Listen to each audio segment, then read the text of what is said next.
Hello everyone, this is Muted and Nuts, and today we'll be continuing our beginner-friendly Road to SCP video series. Today we'll be looking at another hack-the-box machine, that is Beep.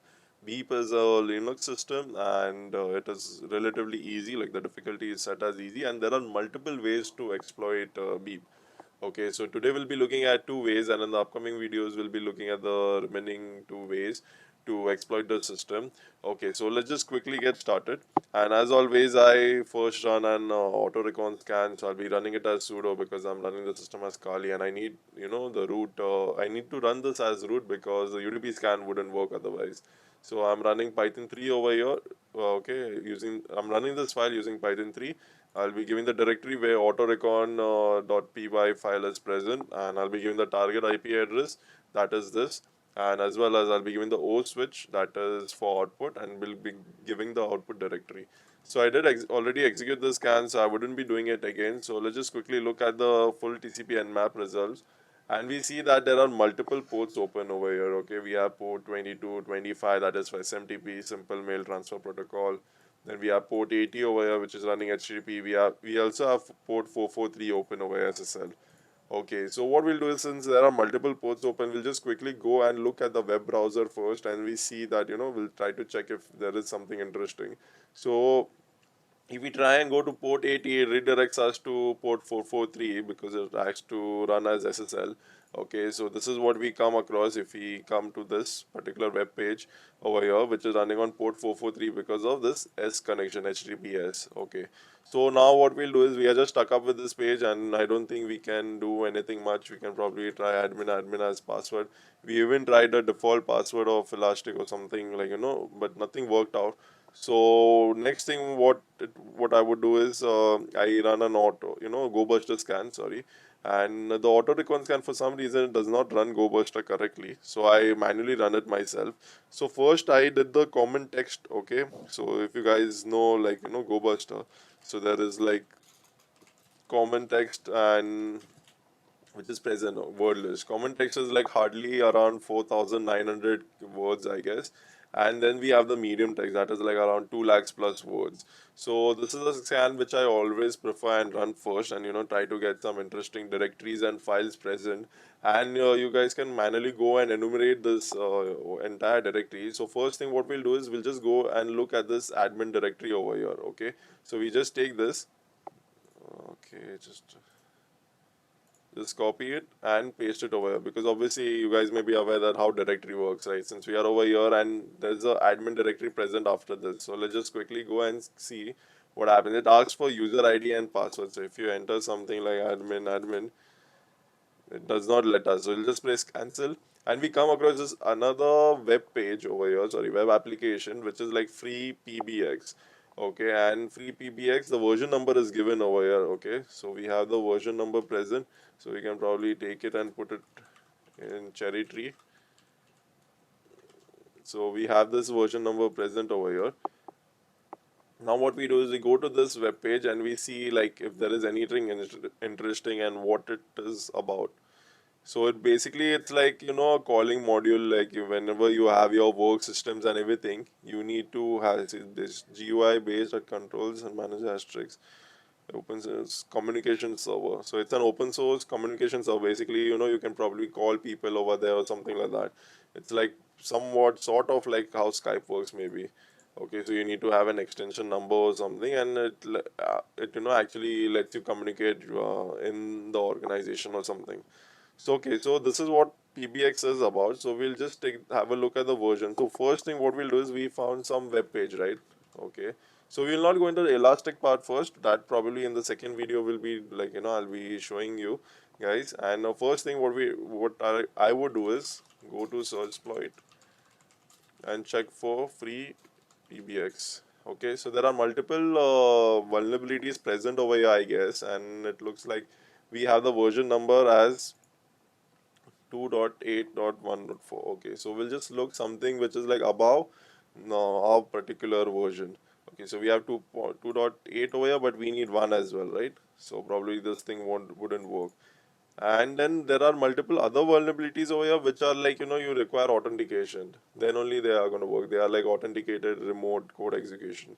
So which vulnerability which worked for me was this particular over here. So let's just quickly go and check, since this is for 2.10, okay, version, and probably the low version may be affected as well. Let's just quickly go and copy this and see. Okay, so let's just copy this into our workplace directory, and let's just check out what this particular this particular file is about. And we see that it says that the version as seen earlier in Searchploit, it says 2.8, possibly others as well, so it might possibly work on this.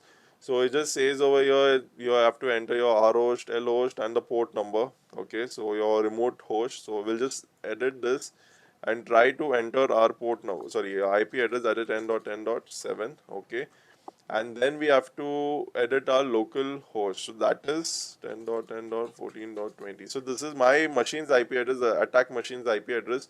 And if you guys are you want to enter your IP address, where you can just do IPA and find out your IP address. Okay, so another thing is L port. So L port is says 443 over here, but probably we can just change it to 4444 maybe.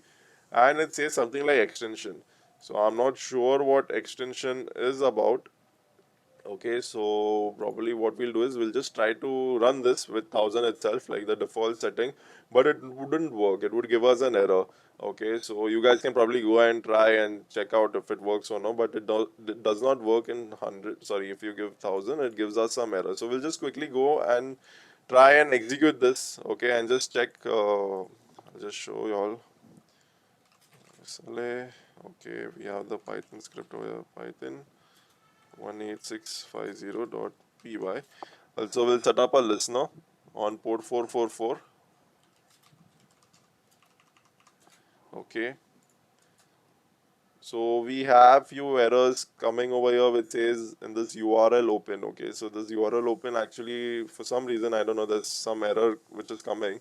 So if you look at the script closely, it says that there is a pre-authenticated remote code execution. Okay, so what does that mean?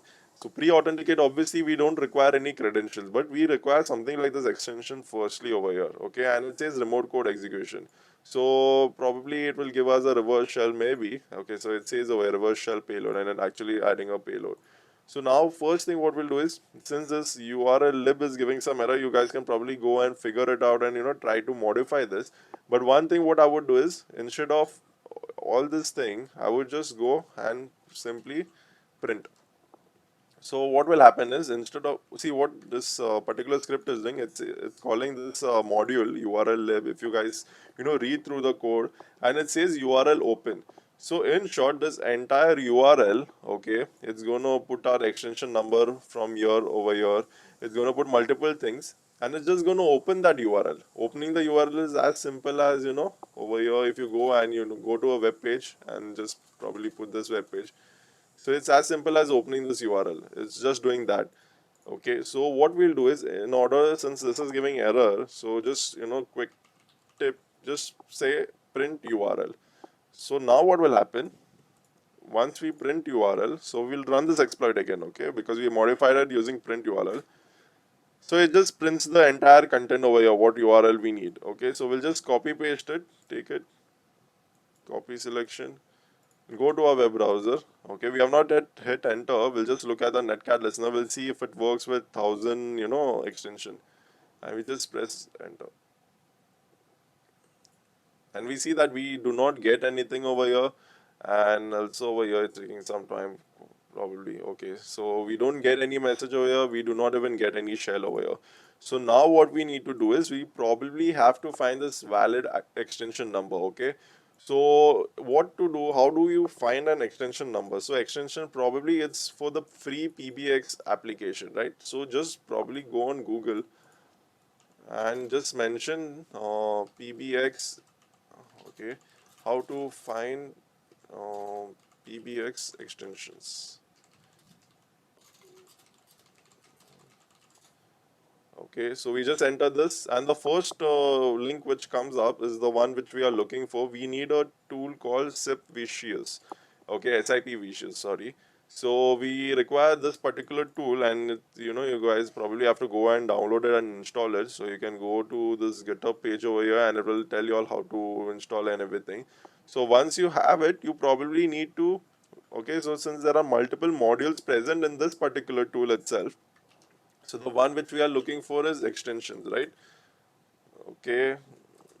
So it says over here identifies active extensions on a PBX. So this is what we are looking for. So this will be using this SVWAR. Okay. So we'll probably just use SVWAR for now and check. So I've already installed it on my system, so you guys can install it as well. So the usage would be like SWAR and I think the IP address itself. Yeah, D mention the capital D actually for some reason. Okay, let's just quickly try and just give the IP address and see what happens. SV war. Okay, so we need to add some other parameter over here. Just see quickly. Yeah. So this is the GitHub site from like where you have to go and install it probably. And if we see SV war, okay,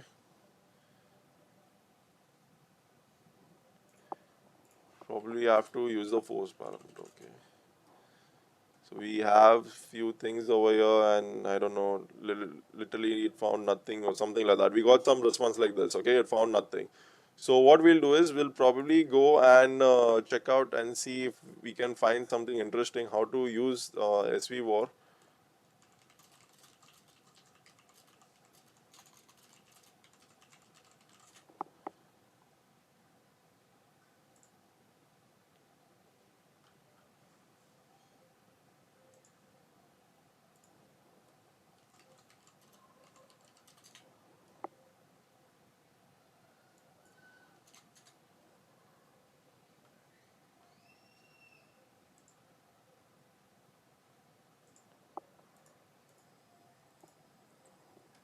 So this is the website which I also came across, and I got that information that you can probably just go and use a D this thing, and it will again say like you found nothing. Okay, so oops, I think I just closed that.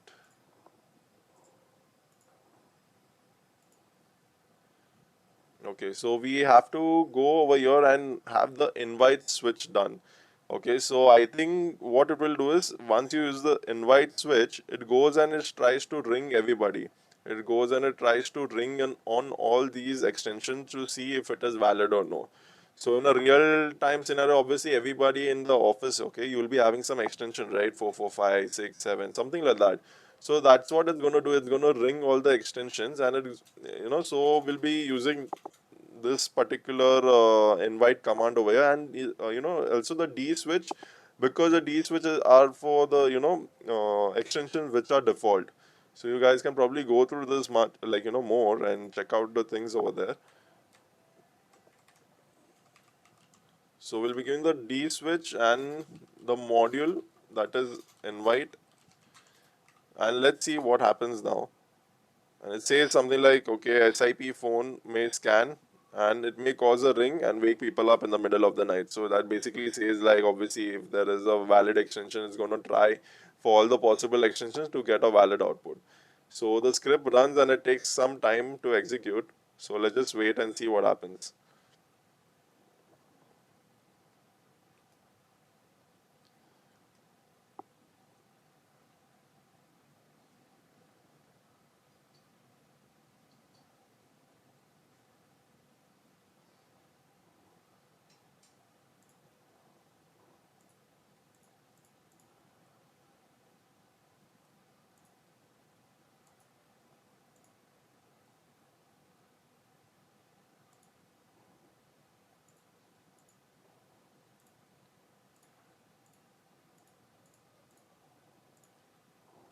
It's taking some quite a lot of time to run. I don't know. I think it's probably going through all the extensions, so it's taking some time.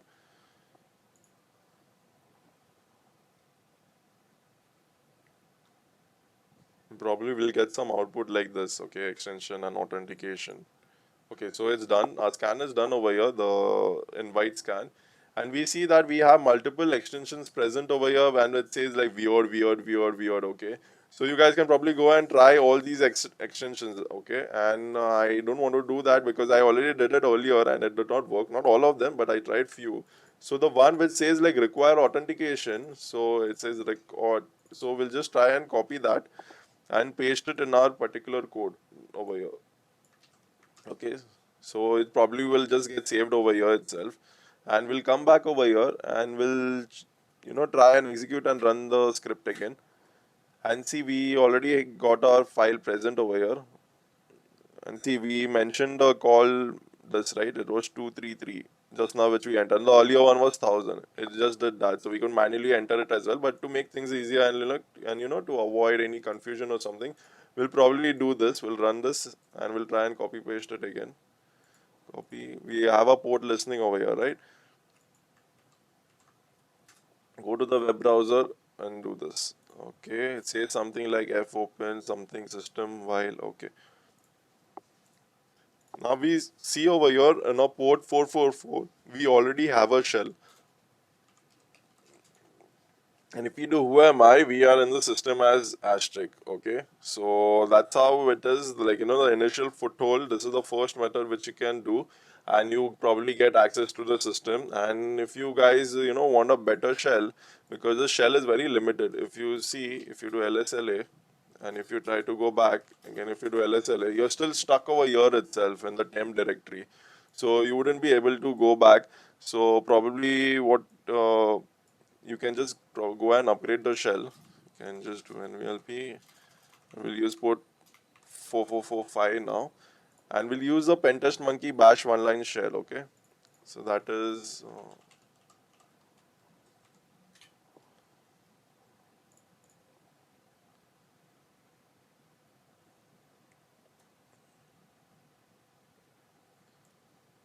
so this is the shell which we are looking for. We'll try and edit it probably, because we have to enter our target IP address as well as our, sorry, not target, attack machine's IP address and the port number. So this is what we are looking for. We'll take this, copy it, and we'll paste it over here and we'll try and run it. Okay, we already have the port listening at 4445 and we'll execute the same over here, the bash script. Okay, and we'll see what happens. Okay, so we have a shell over here, and this shell is much better because we are in the temp directory and we go back, so we are in the home directory itself. Okay, so this is how the first initial foothold takes place, and probably you can go to home and LSLA, we go to Fanis. Okay, and we probably can read the user flag as well, since we belong to the third others category over here.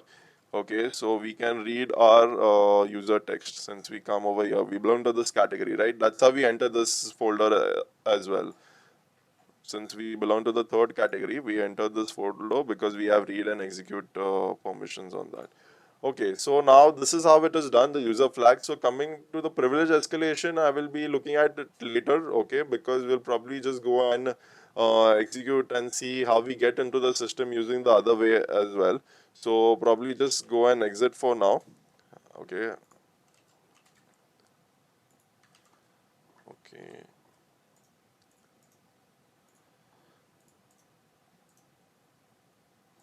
Okay, so now what we'll do is we'll come and look at the other ports which are available. We'll close this. So we saw we successfully exploited using those extensions, right? PBX extension. We got that information from this admin page. We went to the free PBX site. We saw for some exploit. We found that. We tried to download it. Like in our attack machine, we copied it and we tried to execute it. After finding the genuine valid extension number. Okay, so now we see that you probably go and enumerate this thing, but it was not much useful. Okay, so it was not very useful for me. So what I did was I went and I did run another scan. So okay, this the medium scan. Okay, so sometimes when you don't find things on the normal common text scan, you run the medium scan, which has like around 2 lakhs plus words. It takes some time to run it, but I found some interesting information over here. It says that this particular folder is present directory, okay, which was not mentioned in our earlier scan. So this thing that vrtga, we have vTiger CRM was not present over here. So if you do Control F, it was not present. So that was present in our medium scan, the GoBuster medium text which you use. So you can probably just go and press locate medium txt, and in GoBuster you have to feed that particular scan results. Okay. So what I'll do now is, so for GoBuster scan, if you guys don't know, you just do GoBuster dir you give the address whatever it is, you use HTTPS over here because we are scanning the 443 port. We give this particular IP address, we give sorry, and then later we'll be giving the word list. Okay, so that is, oops. So we'll be giving this word list over here, and we'll give the output directory wherever you want to say, as GoBurst scan or something. So now what it will do, it will give us some error saying certificate is expired or it's not valid. Okay, because since we are scanning HTTPS, so we require valid certificates over here. So what we'll do is we'll just use the case which will be like, okay, you know what, ignore the certificate. So we'll just quickly go and run the scan without it. So it will just start. Okay, so this is how it's gonna. It's a long list. I don't want to run it because I've already did run this whole entire scan. So now what probably we'll just go and look at this vTiger CRM. Okay. So we go to our web page over here. We'll not go to admin. We'll not add it over here because we'll add it over here because it's in the root itself, right? Like after this particular directory, that vTiger CRM comes. And see, we again have another web page and web application inside it which says vTiger CRM5. And if you guys look closely, there's this username and password. Probably can enter and say admin, but it does not let us. Okay, because it says valid username and password required. Okay, and if you see over here, it says that we already have the version number present. Okay, so 5.1.0 vTiger. So what we'll do is, another thing, we'll just go search exploit and we'll do vTiger. Okay, and we have multiple vulnerabilities present.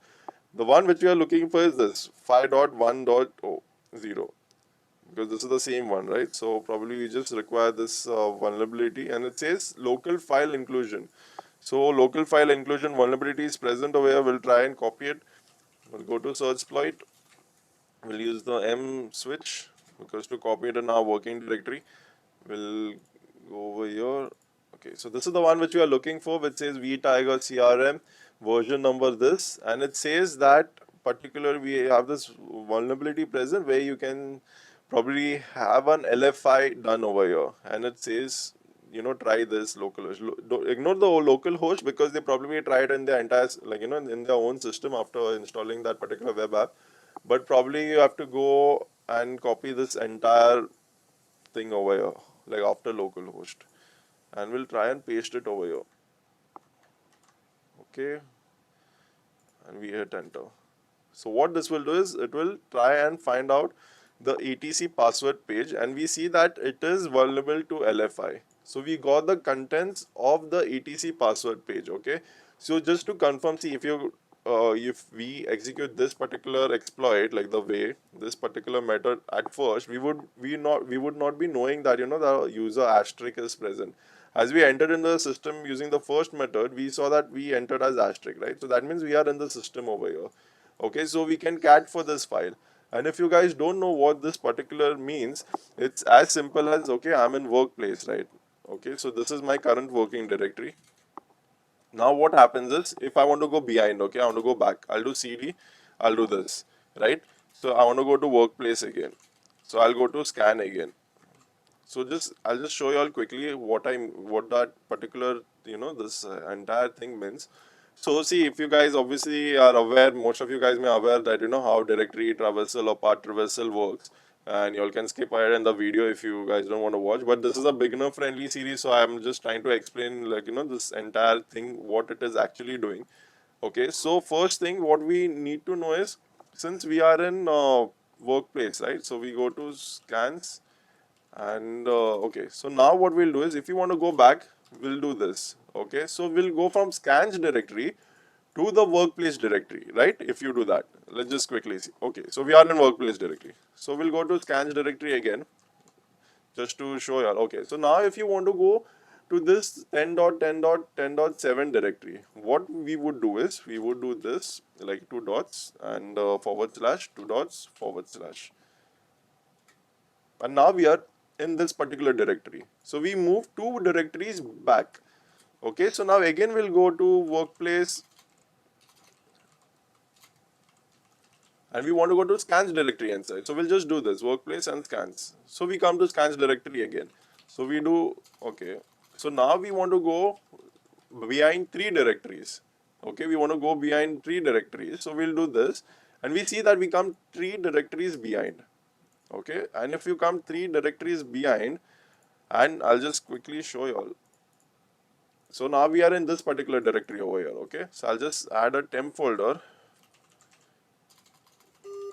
test. Okay, and also another file over here which will say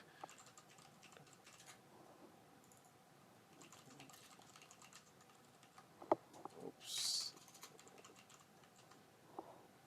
Okay, so I've saved a file over here in the test folder. Okay, so now what I'll do is I'll go back to my this particular directories over here. I'll just go back to this. So now if I want to check the in beep location, there are this particular folder is present test and there is one file present. So I want to execute this file, but I'm locked over here itself. So I want to I cannot go behind. Okay, I cannot do this for now. Just consider that way. I cannot go. I'm in scans directory itself, but I can use cat, and I want to go and read the file which is present over here in the test folder. Okay, so what I would do that. Okay, so what I would do is I would use cat, and I would go one directory behind.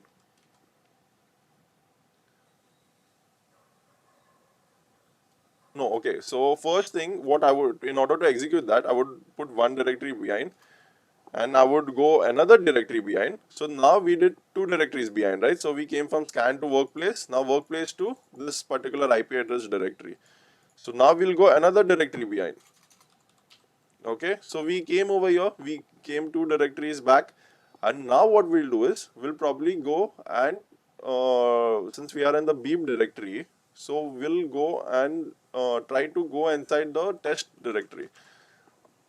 This particular test directory which is present over will go into that. So if you see, we went two directories behind first and then we came inside this test directory. Okay, so in order to execute this file later, okay, I'll just show you all again.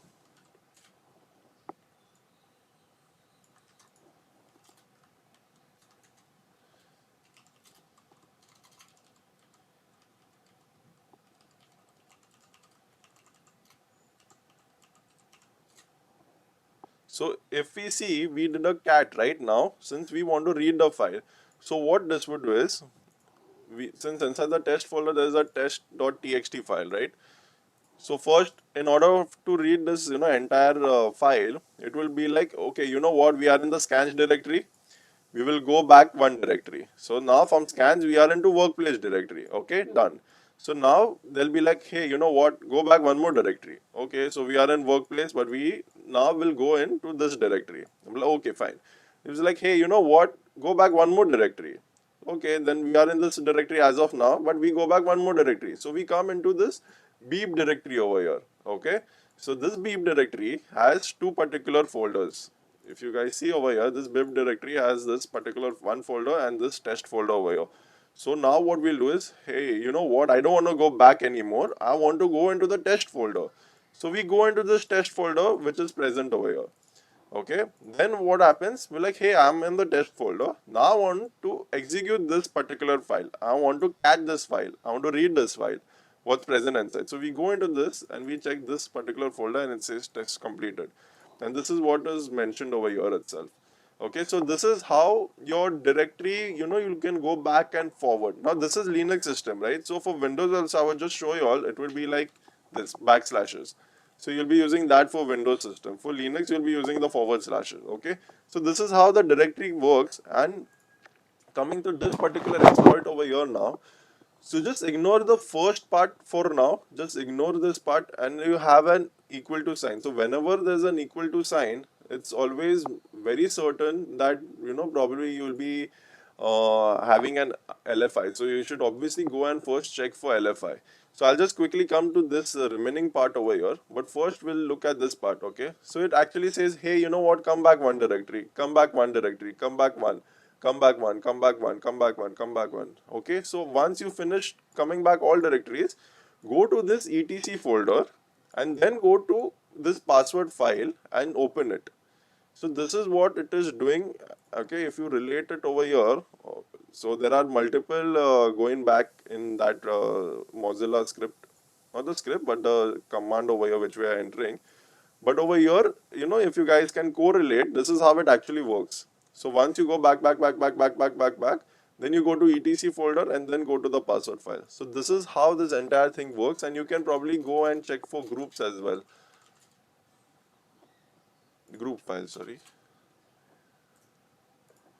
So this is the group file which we got. So it's not that we are limited only to one file. We can check multiple files, but these are the files which are already present in the Linux system. So we can probably go and check that.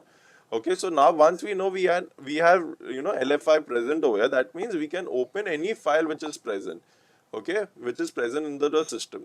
So whichever this user has access to, you know this because this web server is running from some user, right? So whichever that user has access to, we can actually execute any, not execute, but read those files. So now coming to the other part of the vulnerability, this particular part, okay. So if you go in burp suite, I just send this request to repeater from the history to make things simpler and look better.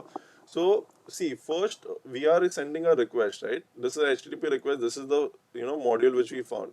Oh, and before that, obviously we'll be having this particular IP present.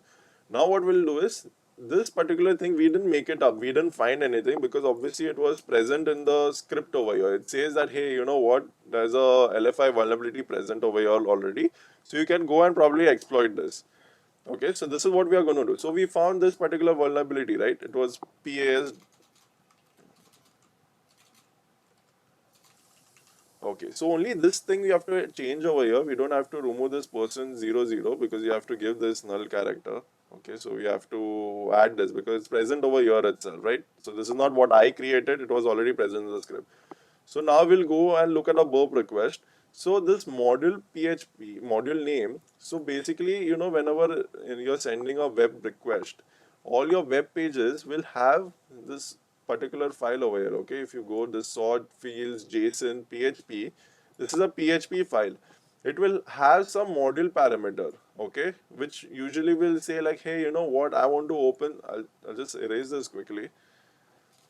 It will be like, hey, you know what, I want to open a module named English, for example. But then, okay, so probably it will open a module name English. Or secondly, it will be like, hey, you know what, open a module name English, okay, we'll open a module name French.php. So we'll open the French file. We don't want the English file. So other thing what we can do is we can use a German language. So we'll be having German PHP. This obviously these files, whatever I'm entering over should be present in the system. And just to make things better and make you guys understand, I'm just trying to say that you can use German, you can use English, you can redirect it to some file or some parameter you can give over here. You can say module name, that is probably you can enter as module 1 as well. Okay, so this also can be done module 2, anything. So this is basically a parameter and you're entering some value over here. So now what happens due to misconfiguration and poorly coded this PHP code, so we could have the remote code execution done, right? So since we saw earlier, like in the so in this script, so we saw the remote code execution, sorry, not remote code execution, but LFI is possible. That means we can go back directories and we can go and check out the contents of this file. So we can check out for any contents present into the system which we have access to, which this particular web browser user has access to in the system. So what we'll do first is we'll just try and check out this web process, okay, so that things don't get confusing. This web browser port 80 or port 443, which is running like HTTP and HTTPS service, which is running this Apache web service, who is running this, okay, into the target machine. There'll be some user running it, right? There'll be probably, okay, so beep, so there'll be some user.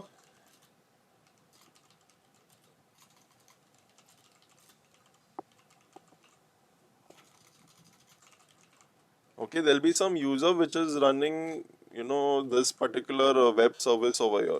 So now what we'll do is we'll try and find this user, because just ignore the first part which went through, because we already found out that we have the user asterisk, right? So we don't want to, just forget asterisk for now.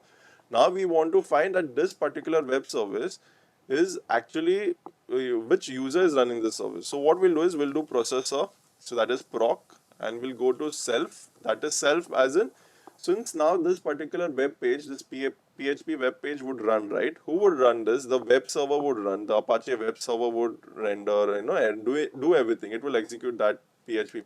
Sorry, the PHP, obviously that entire thing is present over there, but it is running through the web server, right? Web service.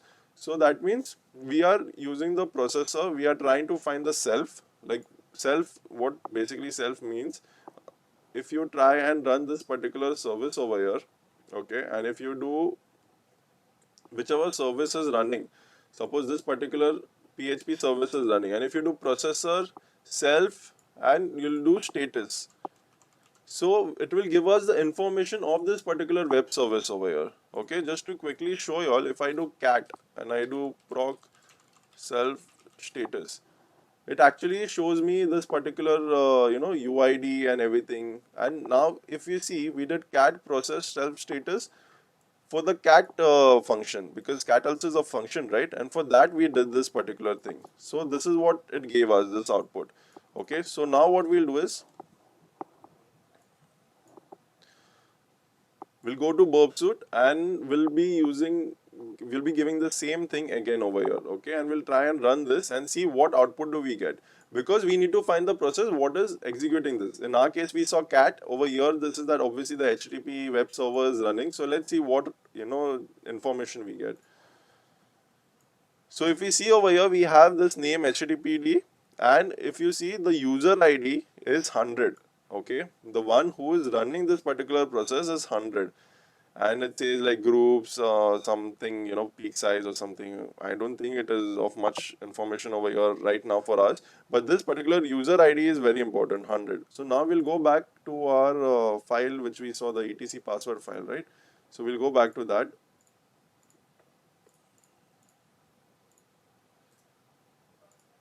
And we'll try and find the 100 user ID, okay? So that is not the user ID, guys, so don't get confused. So this is the user ID. The first one is the user ID. This is the X is for password, and then comes your user ID, and then comes your group ID. Okay, so this is what the user ID is being used over here, and we see 100 user ID and the group ID is 101. Okay. So this is how we confirm that the user over here is asterisk. Forget about the first part which we executed, because we got to know the user is asterisk.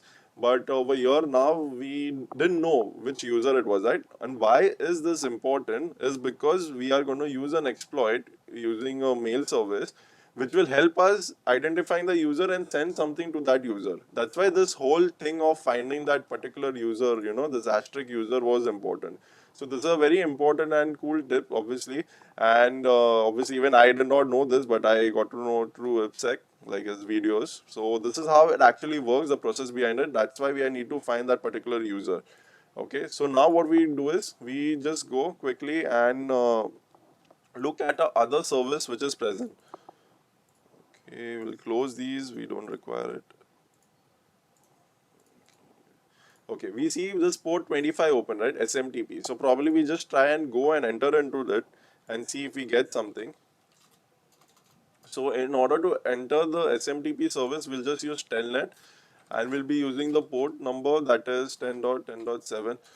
So using telnet you can enter into the SMTP service, but you have to give the port number over here. Okay, so that is port is 25. So we just enter, don't do anything. Okay, we don't have to enter any anonymous or something like that. So we just wait and see.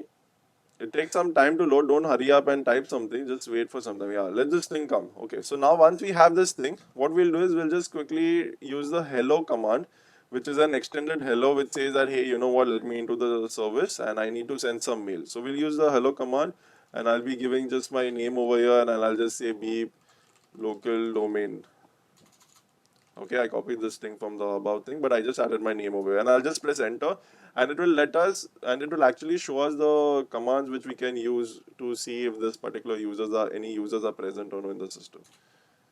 Okay, so we see that we have a verify command over here, okay, which we can use and probably check if there is any valid user of that particular name present or not. So we'll just try to verify something. We'll just try to verify a false name first, okay, hacked probably, add local host, because since this is already we have connected to the system over here in the target system, we'll be using local host over there, because local host means the target system's IP over there, okay, IP or the domain name. It says like, okay, error, request, address rejected, user unknown and local, okay. So that means this is user is unknown. So what we'll do is we'll just check for asterisks, okay. Since we already checked over here, the 100 belongs to asterisk, we'll use this asterisk user, asterisk at local host, okay. And it says like, okay, probably it did not give any error. That means it says that, hey, you know what, it is done, and there is a user as such. So what we'll try and do is, basically, since we found that user asterisk is available over here, we'll try and send them a mail, okay. Now how this entire thing would work, okay, the process is like, since we already have the LFI over here, so we'll just look through both, okay. We have the LFI, the the service what is running in LFI is the PHP code is running, okay. Your entire server is Apache, but it is powered by PHP. If you see over here, it is powered by PHP. That means PHP codes and scripts are being executed into the server. So now we have this PHP code, right, and it is actually calling for some file present over here. So if we in this file present, suppose for example, if we have some, we for just for example, just to make things simpler, if we have some test, there's no directory as such, okay. I've just created as in just to make things better and simpler. There is a test directory, and inside that there's a file present. Inside that file I will write something like, all this what do you say, something like this, okay. I'll probably try to send an email, okay. So what I'll do is I'll write this entire email, which is plain text. This is normal text, you can just probably read it. Then I enter a PHP code over here, PHP line, which says like, hey, PHP echo system, something like that, or which says echo and PHP worked, okay, something like that. So what this basically PHP code is doing, it's echoing this entire thing. So that means we are entering a PHP script over here into this plain file. So coming back to our test file over here, if we execute this file, okay, and it has one line PHP code. Now considering this entire thing is rendered by using PHP, executed by PHP, so that it will take this model name, right? It will take this test file, and it will be like, hey, you know what? I'm running and compiling and trying to find out PHP. I'm executing PHP files, and that particular it will be like that particular service, the PHP service will be like, hey, you know what? I found this PHP script over here. I need to execute it. Okay, it's as simple as that. It will be like, hey, there is a PHP script over here. I need to execute the script because there is a PHP this written over here, right? Because since you have written PHP over here, if you had not written this, it would have just ignored it. But since it has, we have written that particular script present over here, it will try and read it and execute it as well. So that's how what we are trying to do. We are trying to add some malicious script which will give us remote code execution. So whenever you have LFI, you need to try and convert it into RFI, that is remote file inclusion. Okay, I'm sorry, either convert it into RFI or convert it into RC. That is remote code execution or remote file inclusion. But remote file inclusion was not possible in this case. We tried doing, I tried doing it using HTTP server or something. But you guys can probably just go and try the remote code execution part. So that's why we are doing this entire thing for remote code execution.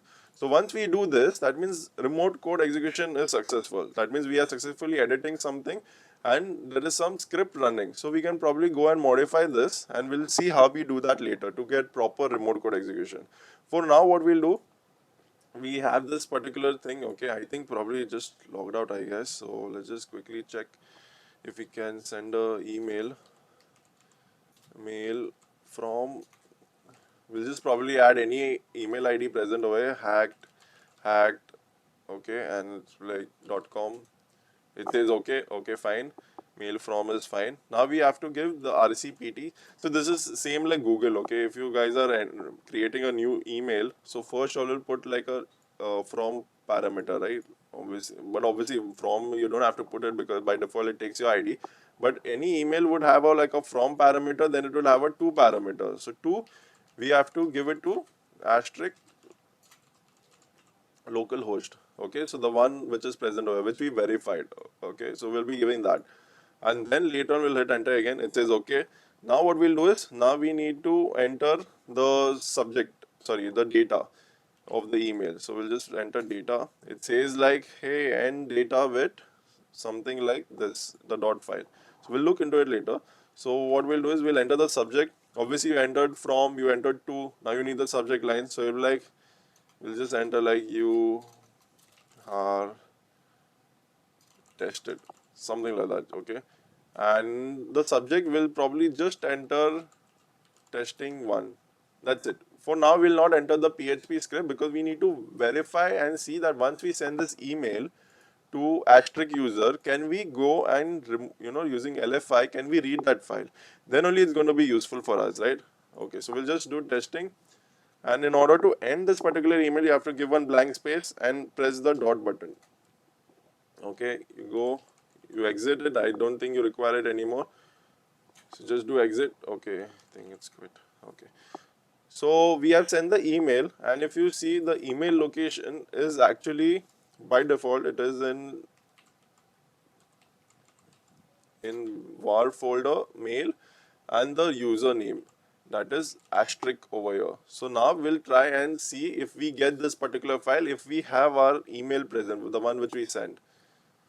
And we see that we got an email, okay. So it says like from hack.com, and it, the entire email subject, it says you are tested, received from mutated nuts beep local domain, the one which we entered in the hello command.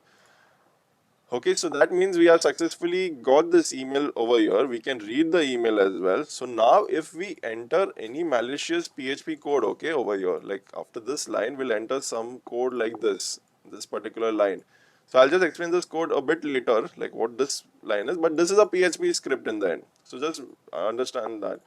So now if I enter that over here, probably it will try and it will execute this PHP file. So what we'll do is we'll enter another PHP file, which is probably simple. It's just echoing something. Okay, just to validate and see that do we have a PHP execution over there or not. So we'll run this command again, telnet. Okay, so we'll just do the same thing again. Hello, mutated nuts, beep, local domain. Okay, we'll just enter. Okay, now it says like, okay, we'll have to enter a new mail from hacked.com. Okay, we'll just enter hack2 for now. RCPT, we need to send it to asterisk at localhost. Then we need to give the data, we need to give the subject, PHP testing. Okay, we give this subject and then we give the PHP code. So we'll enter the PHP code. We'll start the PHP code with, this. So this is how the PHP script works. So if you guys don't know, you probably can Google it for more. And then write the echo command and write PHP successful. Just writing PHP successful, like that, nothing else. It's just going to echo it. Okay, and then we'll close this and we'll give the question mark and this closing brackets as well. Okay, so we just need that, and we'll try and close this email. Okay, so it's sent already. So we have already sent it.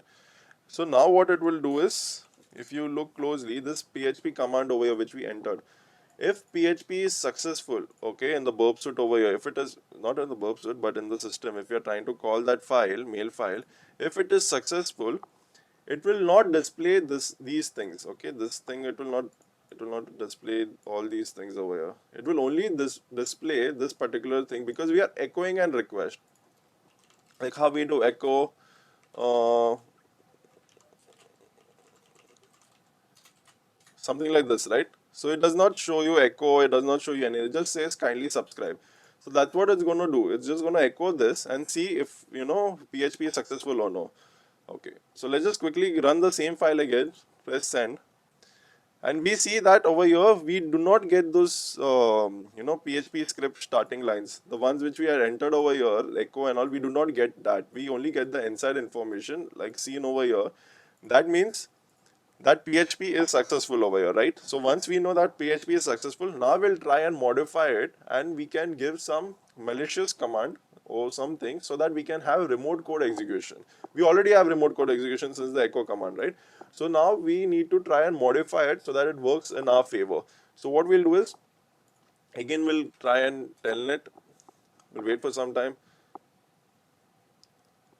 See, the main purpose of testing it 3 times is you'll at least know that where you're stuck. If sometimes you try and execute the entire command in the end, okay, the PHP, you would not know whether the PHP script is, there's some error in the PHP script, or that the LFI does not execute that PHP script, okay, for some reason. So you would not know that. So basically, that's why always go step by step. Use the, as we used earlier, we saw that testing. Okay, it was successful, that we could read this file.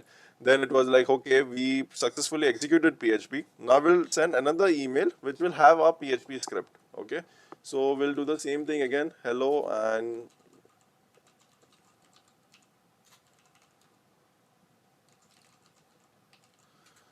okay, then we'll be giving mail from, we'll give hack3 this time, hack.com, and we'll give rcpt2 asterisk at local host.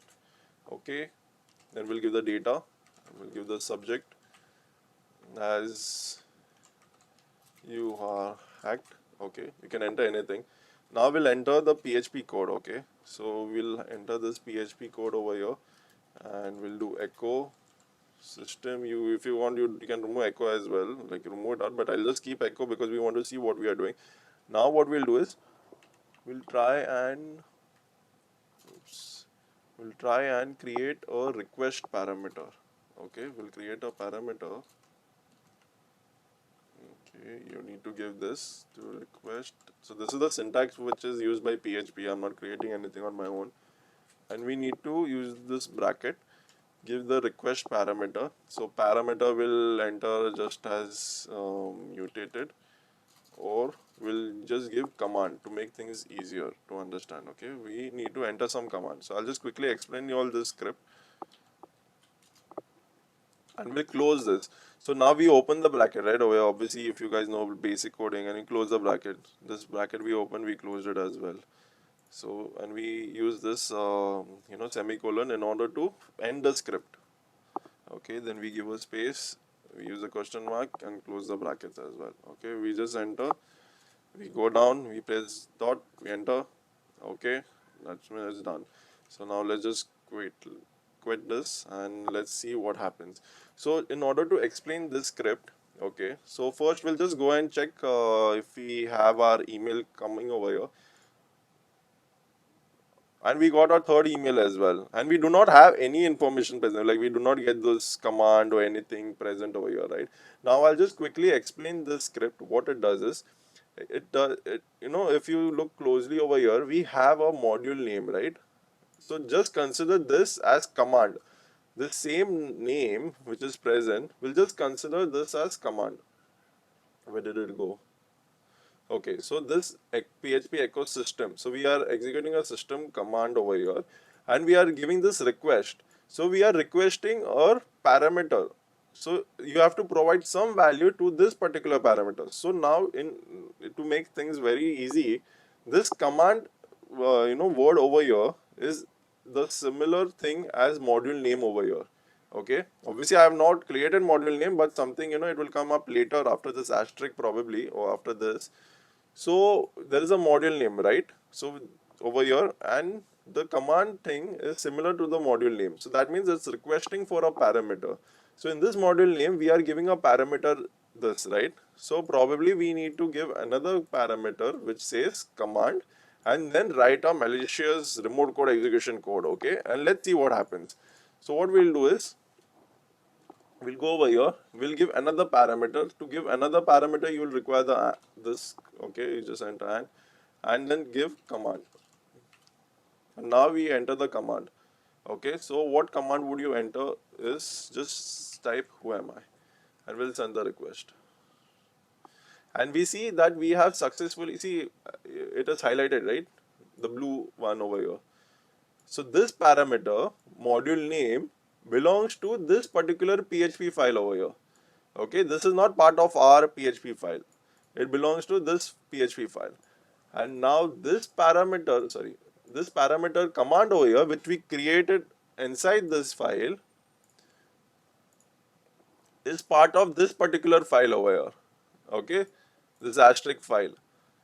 So now this is how we get the user asterisk. We write who am I, and we get the user asterisk. So this is just to clear the basics. Once the basic is strong of things, like even I myself do the same thing. If I get stuck on anything, I'll try to check the basics first, because once you understand the basics, everything clicks and everything is easier to execute. Sorry. So that means the command is the parameter for this file. Okay, since we have already given it over here, that's how we are able to give this AND switch, and we'll give the command as this who am I. Okay, so we get the command as who am I, and we got the user as asterisk, and we'll just quickly do host name as well, and it says beep. The host name is beep over here. So that means we have command execution. Now what we'll do is, first thing, since we already have command execution and we are echoing the request. Why is this thing coming? Because we are echoing the request over here, right? So that's why it's coming over here itself, it's displaying over here. So that is easier for us to execute it, since it is not a blind command injection. And if you guys see, you may be thinking that, hey, there are like, these things are getting appended the emails. Yes, obviously it is going to the first email. It does not. So this PHP, how this entire PHP thing works is, since it gave a file name over here, right? It will try to find a PHP file. It'll be like, hey, you know what? This is plain text. It's not PHP. I'll ignore this. And it will come over here. It'll be like, hey, you know what? Over here, I found this. There's a script written, PHP successful. You have to echo that. I'll execute that. Okay, that script is over. It is closed. Now we'll check out this file. Hey, again, plain text. But over here, there's another script, which is that command script. Okay, this entire command script which we have entered. So that's how it's going to execute this file. And now we'll try and try to get a reverse shell. So for that, we'll just quickly start our netcat on port 44. We'll go to pentest monkey and get a reverse shell over here. Copy this to the commands. So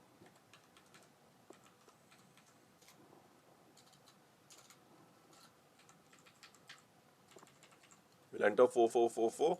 We just enter, change your attack machine's IP and port number. Okay, nothing much. So we go over here, we take this, probably URL encode it, Control U, because there are blank spaces in between, right? So we'll just URL encode it, and now we will, okay, we already listening, so we'll just send it and see if we get a shell. And we already have a shell over here, and if you do who am I, we are as user asterisk. Okay, so that means we already got a shell as user asterisk. So now coming to the privilege escalation part. Privilege escalation is very simple on this box. Probably you can just go to home. You can get the user text again, because it's the same as the previous one. So you can go to CD fairness, and get the user flag. Okay. So the privilege escalation over here is very simple. Okay, there are multiple parameters for privilege escalation. So always first thing what I do is I either do uname A and find out which OS version and the architecture and everything it's running and the kernel version. Okay, and after that I do sudo l to check if there are any commands which I can execute as root or some other user.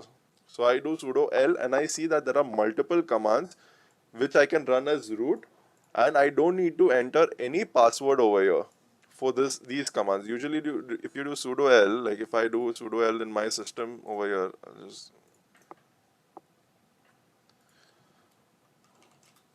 sudo just for example sudo python, it will ask for password, right? So I have to enter my password, then only I can execute that sudo command. So over here you don't have to enter any sudo command, sorry, any password for the sudo command. So there are multiple things which is present over here. It says user nmap, you can use nmap, you can use this touch command, you can use this chmod, chown as well. So I just want to show you all that since we already are having root access to this. Okay, one thing what you all can do is, that's the easiest way to get the flag. If probably there is this nmap or something is not present and you only have chown and chmod present, you can go back. Okay, so we have the root directory over here, right? We cannot enter the root directory, cd root. We cannot enter. It says permission denied. So if you do sudo l, it says that you can probably change the permissions of the file which is present inside. Okay, so probably what we can do is, but I don't recommend this in the box machines because you'll be ruining it for other guys. But obviously, it's considering OSCP is where we are looking for, so you can probably do that. So what you can do is you can do sudo chmod. Okay, since we can use the chmod command over here, you can enter the entire directory, like this bin chmod, or you can enter chmod itself. You don't have to enter the password. So chmod if you do, and then you can give the recurse, and you can mention 7. Sorry, what is the permissions now in root? It says that first user has read write execute, that means 7. Okay, that means I'll write 7 over here. 4 is for read, 2 is for write, and 1 is for execute. Okay, so that adds up to 7. And the second one is only read and execute, that means that is only 5. And the third one, the first user is root, right? Second user is root itself. Okay, and the third one, there is nothing present, it's 0, like nothing at all, no permission at all. So what we'll do is, just for the sake of it, we'll just give read write. So we'll give read permissions over here. So we'll just give this into the root file. I would not recommend this, but I'm just showing all a different way, which if you all get stuck up to get an actual shell, at least you all can get the flag this way. I don't know how, if this will actually come useful later, but it is there in this box, so probably I just thought of showing you guys. So you just do root. We are using the R command over here, that is recursive, means all the directories and files present inside will have this permissions. Okay, so we'll go to ch, oops, so we'll just go to root. Okay, we got the root permissions, right? So okay, we'll just probably go and cat the root file.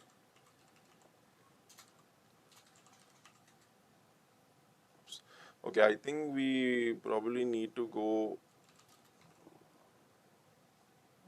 we need the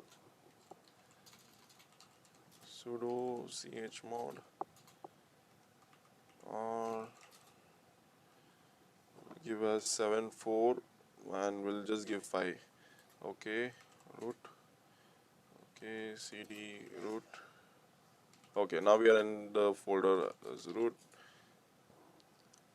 So we have a root file present over here. We can very well read it as well. So we can just go and cat it and read it. Okay, so this is one way of doing things. Other way is obviously you can do chown as well. If you see lsla, and sorry, sudo l, you can do chown. So chown basically it gives you the owner permissions. So you can probably write, you can use sudo chown. You can give first users root, and second one probably you can give as the user asterisk. So I would not recommend this, but this is like the worst case scenario. If you need permission for that file, so you can use this, and you can give the file name as well along with the R recurse that way. So now we'll be looking at this nmap. We already seen it earlier in a box. Okay, it's very simple. So you just do sudo nmap and use the interactive feature.